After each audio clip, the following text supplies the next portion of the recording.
बिहार विधानसभा चुनाव के दूसरे और अंतिम चरण के लिए नामांकन की प्रक्रिया खत्म होने में अब सिर्फ 2 दिन बचे हैं, लेकिन विपक्षी गठबंधन में अंदरूनी खींचतान थमने का नाम नहीं ले रही है।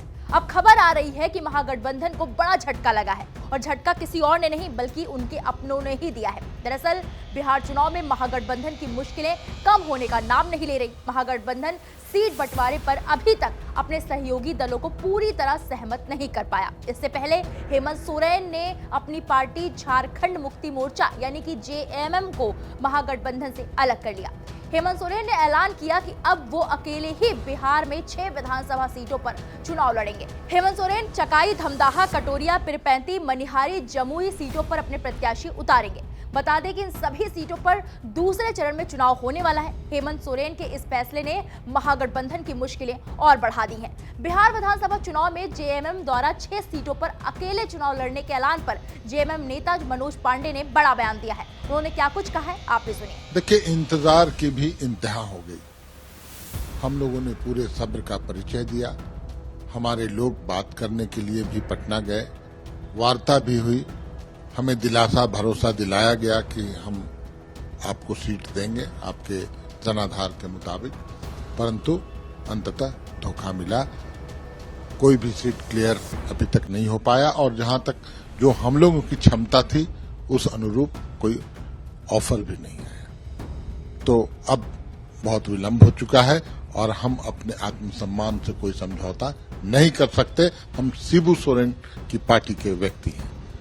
आज हेमंत सोरेन की पहचान पूरे देश में क्या है वो किसी से छुपा नहीं है। तो कहीं न कहीं एक इस जो गठबंधन है उसमें गांठ पड़ने की शुरुआत हो गई। बहुत दुख की बात है। हमने पूरा विश्वास किया। हमने पिछली बार भी एक विधायक जीत के आया था, हमने मंत्री बनाया। इस बार भी हम लोगों ने मंत्री बनाया, 6 सीटें भी दी और हमारे स्टार प्रचारकों की बदौलत ही मैं मानता हूं कि 6 लोग विधानसभा का मुंह देख पाए। उसके बावजूद अगर हमारे साथ इस तरह का व्यवहार होगा तो यह दुखद है, दुर्भाग्यपूर्ण है और हम पूरी क्षमता और ताकत के साथ बिहार का चुनाव लड़ेंगे। 6 सीटों पर अभी फैसला हो चुका है, नामों की घोषणा भी हो जाएगी। ये सीटें और भी बढ़ सकती हैं। आने वाले दिनों में चुनाव के बाद गठबंधन की भी समीक्षा की जा सकती है। महागठबंधन से जेएमएम के अलग होने पर बिहार के डिप्टी सीएम सम्राट चौधरी ने भी चुटकी ली है। सम्राट चौधरी ने ट्वीट करते हुए महागठबंधन को लठबंधन बताया। कहा कि लठबंधन में बिखराव जारी है, एक एक अब अपना अपना रास्ता अलग करके किनारे लग रहे हैं। चुनाव से पहले अगर ऐसा भगदड़ मचा है तो चुनाव के बाद क्या ही होगा। अब जेएमएम ने साथ छोड़ दिया।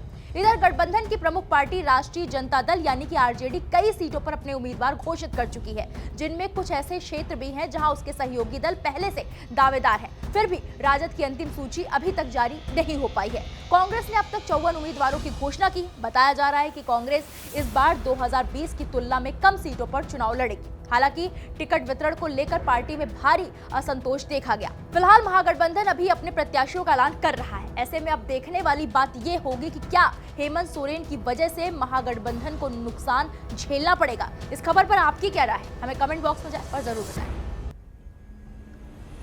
वीडियो